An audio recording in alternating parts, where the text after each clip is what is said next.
Hello guys, ఈ వీడియోలో మీకు స్టాక్ మార్కెట్ అంటే ఏంటి, స్టాక్ మార్కెట్లో ఇన్వెస్ట్మెంట్ చేయొచ్చా, ఎవరు ఇన్వెస్ట్మెంట్ చేయొచ్చు, స్టాక్ మార్కెట్లో ఇన్వెస్ట్మెంట్ చేయడం వల్ల ఏదైనా రిస్క్ ఉందా, అండ్ స్టాక్ మార్కెట్లో ఇన్వెస్ట్మెంట్ చేయడం వల్ల ఓవర్ నైట్ కోటీశ్వరం అయిపోతామా, ఇలా రకరకాల క్వశ్చన్స్తో మన చుట్టుపక్క ఉండే జనాలందరూ కూడా చెప్తూ ఉంటారు, మనం వింటూ ఉంటాము. At the same time stock మార్కెట్లో ఇన్వెస్ట్మెంట్ చేయకండి, కూరుకుపోతారు, దానివల్ల చాలా నష్టాలు చవి చూడాల్సి వస్తుంది అని చెప్పి రకరకాల మాటలు చెప్తూ ఉంటారు. సో వీటన్నిటికీ నేను ఒక సింపుల్ వేలో ఎక్స్ప్లెయిన్ చేయడానికి ట్రై చేస్తాను.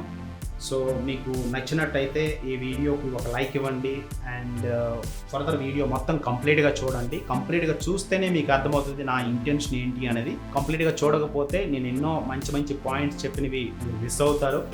సో స్టాక్ మార్కెట్ అనగానే భయం వచ్చేస్తుంది చాలామందికి. ఓకే, ఈ రోజుకి మన ఇండియాలో చాలా తక్కువ మందే స్టాక్ మార్కెట్లో డబ్బులు పెడుతున్నారు. ఫారిన్ కంట్రీస్తో పోలిస్తే ఇండియాలో చాలా తక్కువ మందికే డిమాట్ అకౌంట్లు ఉన్నాయన్నమాట. అసలు డిమాట్ అకౌంట్ అంటే ఏంటో కూడా తెలియని వాళ్ళు చాలామంది ఉన్నారు. So first and foremost clarity మీకు ఇస్తా, stock market is running by Indian government only. అంటే గవర్నమెంట్ ప్రమేయం లేకుండా స్టాక్ మార్కెట్ అయితే నడవట్లేదు, అదైతే ఒప్పుకుంటారు కదా. So it is 100% is legal అన్నమాట. అంటే మనము ఏ కంపెనీని రిజిస్ట్రేషన్ చేయకుండా, ఏ కంపెనీని ఎస్టాబ్లిష్మెంట్ చేయకుండా, ఏ షాప్ని తీసుకోకుండా, ఓకే, మన మనీని మన చేతులతో డైరెక్ట్గా ఇన్వెస్ట్మెంట్ చేయకుండా ఆల్రెడీ ఉన్న కంపెనీస్లో, ఆల్రెడీ రన్నింగ్లో ఉన్న కంపెనీస్లో ఇన్వెస్ట్మెంట్ చేయడానికి మనకి ఇచ్చిన ఒక ఆయుధం అనమాట స్టాక్ మార్కెట్ అనేది. సో గవర్నమెంటే మనకు ప్రొవైడ్ చేసింది. సో స్టాక్ మార్కెట్లో ఇన్వెస్ట్మెంట్ చేయడం అనేది it is also one kind of business, మనం బిజినెస్ చేస్తున్నట్టే. సో స్టాక్ మార్కెట్లో ఇన్వెస్ట్మెంట్ చేయడం అనేది గ్యాంబ్లింగ్ కాదు, ఇట్ ఈజ్ ఆల్సో బిజినెస్ అన్న విషయం మీకు ఫస్ట్ అర్థం కావాలి. అండ్ ఇది గవర్నమెంట్ ఆఫ్ ఇండియానే రన్ చేస్తుంది కాబట్టి స్టాక్ మార్కెట్లో ఇన్వెస్ట్మెంట్ చేయడం అనేది ఎట్టి పరిస్థితుల్లో మరీ రిస్కీతో కూడుకున్న పని కాదు. రిస్క్ ఉంటుంది, ప్రతి దాంట్లో రిస్క్ ఉంటుంది. రిస్క్ అసలు నిల్ అని చెప్పట్లేదు, రిస్క్ ఉండినప్పుడే మీకు రివార్డ్ అనేది కూడా ఎక్కువ ఉంటుంది. అసలు రిస్కే తీసుకోలేదనుకోండి, రివార్డ్ అనేది రాదనమాట. సో మన మనీని గ్రో చేయాలి అంటే మనకి ఏదో ఒక తరీక కావాలి, అంటే మనకు ఒక ఆలోచన అనేది కావాలి, లేదా ఒక బిజినెస్ అనేది ఎస్టాబ్లిష్ చేయాలి, అప్పుడే మన మనీ గ్రో అవుతుంది. సో బిజినెస్ని చేయకుండా, ఏం చేయకుండా ఓన్లీ బ్యాంకులోనే పెట్టుకుంటే మనీ అనేది ఎట్టి పరిస్థితుల్లో గ్రో అవ్వదు. ఎందుకు గ్రో అవ్వదు అంటే ఈరోజు 100 రూపాయలు పెడితే మీకు 5 రూపాయల నుండి 6 రూపాయల వరకే మీకు వడ్డీ వస్తుంది. ఆ వడ్డీకి ఈక్వలెంట్గా ఇన్ఫ్లేషన్ కూడా ఉంటుంది అనమాట. ఇన్ఫ్లేషన్ అంటే ఈరోజు మనకు దొరికే వస్తువు అనేది 100 రూపాయలు కాస్ట్ అయితే వచ్చే సంవత్సరము అదే వస్తువు కాస్ట్ 106 రూపాయల నుండి 127 రూపాయల వరకు ఉండొచ్చు అనమాట. అంటే ఇక్కడ వచ్చే వడ్డీ అనేది ఇక్కడ ఉండే ఖర్చు, అంటే పెరిగిన ఖర్చుకి ఆఫ్సెట్ అయిపోతుంది. మరి మీ మనీ గ్రో అయినట్టు ఎలా అవుతుంది? గ్రో అయినట్టు కాదు, మనీ అనేది కన్సిస్టెంట్గా మెయింటైన్ అవుతూ ఉంటుంది అనమాట ఫిక్స్డ్ డిపాజిట్లో పెట్టడం వల్ల. సో ఫిక్స్డ్ డిపాజిట్లో పెట్టడానికి మెయిన్ కారణం ఏంటంటే మనీ అనేది తగ్గదు, అంటే మీరు పెట్టిన ప్రిన్సిపల్ అనేది ఎట్టి పరిస్థితుల్లో తగ్గదు. కాబట్టి అది ఒక్క సేఫ్టీ పాయింట్ని పెట్టుకొని చాలామంది ఫిక్స్డ్ డిపాజిట్లో మనీ పెట్టుకుంటూ ఉంటారు. స్టాక్ మార్కెట్లో పెట్టకపోవడానికి రీజన్ ఏంటంటే స్టాక్ మార్కెట్లో పెట్టడం వల్ల ఒక కంపెనీ పర్ఫార్మెన్స్ని బట్టి పర్ఫామ్ చేస్తే పెరుగుతుంది, పర్ఫామ్ చేయకపోతే తగ్గుతుంది అనమాట. ప్రైస్ తగ్గటం వల్ల ఆటోమేటిక్గా మన ప్రిన్సిపల్ అమౌంట్ కూడా తగ్గుతుంది. సో అది రిస్క్ ఉంది కదా అని తగ్గింది కదా అని చెప్పి తగ్గిన పొజిషన్లో ఉండిపోదు అనమాట. అది ఒక రోజు పైకి కూడా పెరుగుతుంది. పెరిగినంత వరకు వెయిట్ చేయగలము అనే ఒక నమ్మకం ఉన్నప్పుడే స్టాక్ మార్కెట్లో డబ్బులు అనేది ఇన్వెస్ట్మెంట్ చేయాలి. అందువల్ల నేను కంప్లీట్ మనీ మొత్తం స్టాక్ మార్కెట్లో పెట్టమని చెప్పట్లేదు. కొంత మనీని స్టాక్ మార్కెట్లో పెట్టి ఇన్వెస్ట్మెంట్లు చేస్తూ, ఇన్వెస్ట్మెంట్ చేస్తారా, ట్రేడింగ్ చేస్తారా, అది మీ ఇష్టము. ట్రేడింగ్ చేసుకోవచ్చు, ఇన్వెస్ట్మెంట్ చేసుకోవచ్చు. ఫర్దర్ వీడియోలో ఇన్వెస్ట్మెంట్ ఏంటి, ట్రేడింగ్ అంటే ఏంటి, వీటి గురించి డిస్కస్ చెప్తాను, మీకు ఎక్స్ప్లెయిన్ చేస్తాను. ఈ వీడియోలో మీకు ఒక స్టాక్ మార్కెట్ అంటే ఏంటి అనుకున్నాం కాబట్టి, స్టాక్ మార్కెట్ అంటే very simple concept. For suppose నా దగ్గర ఒక 10 lakhs ఉంది, 10 lakhsతో నేను బిజినెస్ స్టార్ట్ చేద్దాం అనుకుంటున్నాను. కానీ 10 లక్షల రూపాయలు నాకు సరిపోదు బిజినెస్ స్టార్ట్ చేయడానికి. నేను ఏదైతే అనుకుంటున్నానో ఆ బిజినెస్ స్టార్ట్ చేయడానికి 10 లక్షల రూపాయలు అనేది సరిపోదు. ఓన్లీ నేను ఎస్టాబ్లిష్మెంట్ చేయడానికి, ఒక బిల్డింగ్ తీసుకోవడానికి, లేదా ఎంప్లాయీస్ని రిక్రూట్ చేయడానికి, ఇటువంటి వాటికే నాకు 10 లక్షలు సరిపోతుంది. మిగతా ఆపరేషన్స్ అంటే ఆ కంపెనీలో ఏదైతే బిజినెస్ చేద్దాం అనుకుంటున్నానో ఆ బిజినెస్ చేయడానికి కావాల్సిన డబ్బు అనేది నా దగ్గర ఉండకపోయినప్పుడు, నాకు ఆల్రెడీ మార్కెట్లో పేరు ఉంటే కనుక నేను పబ్లిక్ని అడుగుతానన్నమాట, నాకు ఇంత మనీ కావాలి, అందులో మీరు వాటా కొనుక్కుంటారా అని చెప్పేసి నేను ఆఫర్ చేస్తాను. ఇది కూడా ఏదో వారలుగా చెప్పడము, వారలుగా చేయడం కాదు, త్రూ గవర్నమెంట్, అంటే సెబీ ద్వారానే జరుగుతుంది ఇదంతా కూడా.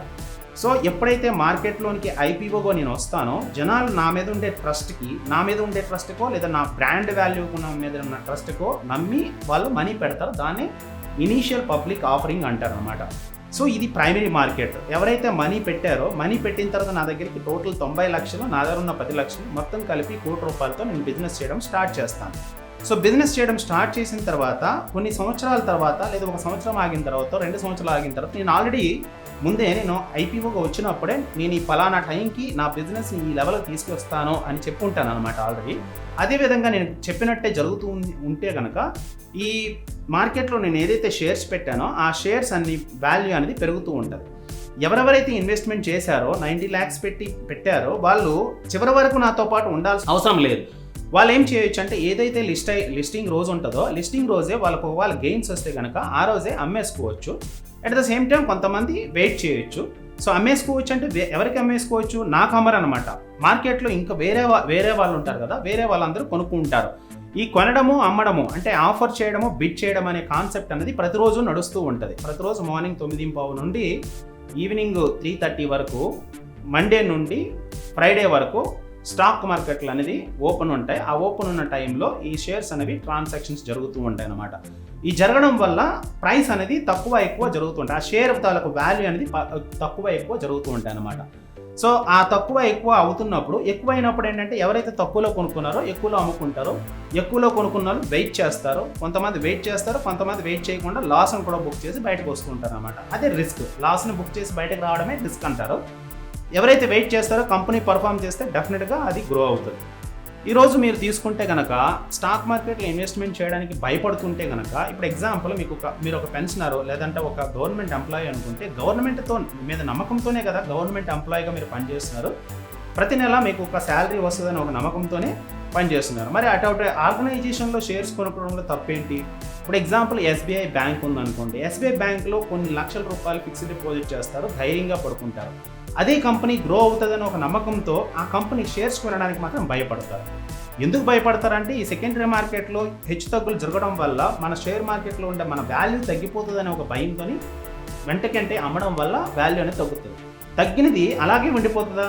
ఎస్బీఐ మీద మనకు నమ్మకం పోయిందా? ఎస్బీఐ అయితే మంచిగానే పనిచేస్తుంది కదా, ఒకరోజు కాకపోతే ఒకరోజు మన మనీ అనేది మనకు తిరిగి వచ్చేస్తుంది అన్నమాట, ప్రాఫిట్స్తో సహా తిరిగి వస్తుంది. అట్ ద సేమ్ టైం ఈ రోజుల్లో ఎఫ్డీలో పెడితే 5 సంవత్సరాల్లో ఇంతకుముందు మనకి డబల్ అయ్యేది అమౌంట్. ఇప్పుడు 5 సంవత్సరాలు కాదు, 10 సంవత్సరాలు వెయిట్ చేయాల్సి వస్తుంది. 10 సంవత్సరాలకు కానీ డబల్ అవ్వట్లేదు అన్నమాట మనీ. అది ఇన్ఫ్లేషన్కి ఈక్వలెంట్గా ఉంటుంది. సో ఆ మనీ మన దగ్గర ఈ రోజు ఎంతైతే ఉందో అంతే మనీ 10 సంవత్సరాల తర్వాత ఉంది అంటే దానికి పెద్ద వాల్యూ లేనట్టే. మరి గ్రోత్ ఆపర్చునిటీస్ దగ్గర మనం పని పెట్టకపోతే మన మనీ అనేది ఎలా గ్రో అవుతుంది? గ్రో అవ్వదు కదా. గ్రో అవ్వాలంటే ఖచ్చితంగా స్టాక్ మార్కెట్ లాంటి ఇన్వెస్ట్మెంట్ అనేది చేయాలి. స్టాక్ మార్కెట్ అనేది ఒక ఆయుధంగా వాడుకోవాలి, ఒక ఇన్స్ట్రుమెంట్ లాగా వాడుకొని దాంతో మనీని గ్రో చేసుకోవడానికి ట్రై చేయాలన్నమాట. సో ఇప్పుడు స్టాక్ మార్కెట్లో ఎవరు ఇన్వెస్ట్మెంట్ చేయొచ్చు అంటే ఎవరైనా ఇన్వెస్ట్మెంట్ చేయొచ్చు. చిన్నపిల్లల దగ్గర నుండి వాళ్ళకి వచ్చే పాకెట్ మనీని వాళ్ళ ఫాదరో లేకపోతే మదరో డిమాట్ అకౌంట్లో ఇన్వెస్ట్మెంట్ చేస్తే పాకెట్ మనీ రాగానే ఖర్చు పెట్టుకుని తినేస్తే అయిపోతుంది. బట్ అదే పర్టికులర్ ప్రైస్తో, ఫర్ సపోజ్ 500 రూపీస్ ఉందంటే 500 రూపీస్తో మీరు ఐటీసీ అనే ఒక కంపెనీలో ఒక 3 షేర్లు కొనుక్కోవచ్చు, లేదా ఎస్బీఐలో కూడా ఒక షేర్ కొనుక్కోవచ్చు. అలా మీరు అంటే 500 రూపాయల రేంజ్లో ఏమేమి కంపెనీలు ఉన్నాయో ఆల్రెడీ స్టాక్ మార్కెట్లో మీరు వెళ్తే కనుక ఆ వెబ్సైట్లోకి వెళ్తే ఈజీగా ఫైండ్ అవుట్ చేయొచ్చు అనమాట.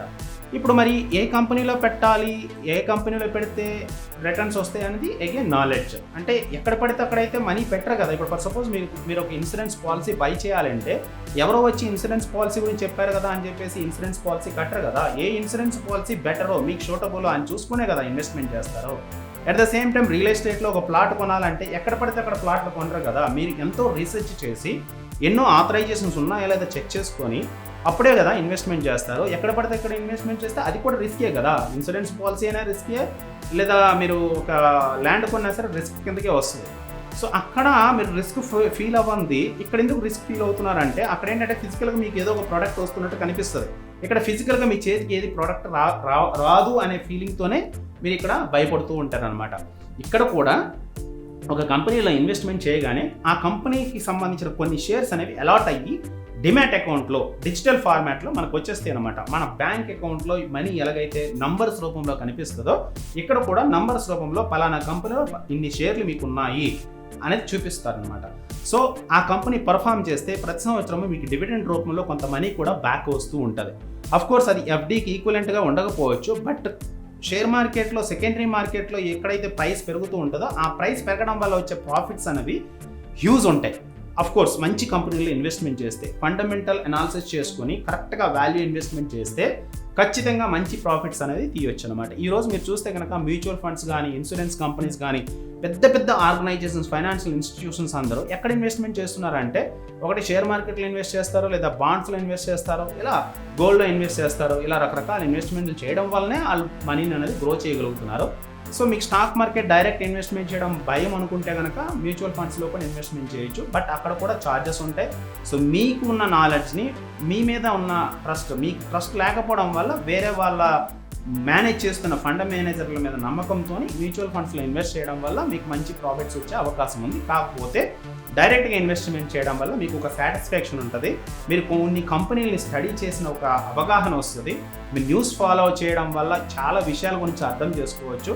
అసలు ఇండియన్ ఎకానమీ అంటే ఏంటి, not only India, world economy అంటే ఏంటి, ఏ కంట్రీ మీద డిపెండ్ అవుతుంది, ఏ కంట్రీ వల్ల ఏ కంట్రీకి లాభాలు వస్తాయి, ఏ కంట్రీ పడిపోతే ఏ కంట్రీకి ప్రాబ్లం వస్తుంది, ఇటువంటి విషయాలన్నీ కూడా over a period of 1 or 2 yearsలో మీకు క్లారిటీ వచ్చేస్తుంది అనమాట. చాలా విషయాలతో మీరు అనుసంధానం చేసుకోవచ్చు, అంటే అనుబంధం కలిగి ఉంటారనమాట.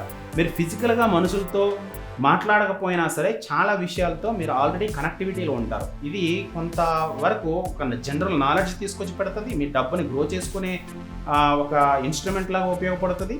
అలాగే చాలామందికి వేరే వాళ్ళకి మీరు అడ్వైస్ కూడా ఇవ్వచ్చు. మీరు సక్సెస్ అయ్యారు, మంచి ప్రాఫిట్ సంపాదిస్తున్నారంటే వేరే వాళ్ళకి డెఫినెట్గా సలహాలు ఇవ్వచ్చు, అడ్వైజెస్ ఇవ్వచ్చు.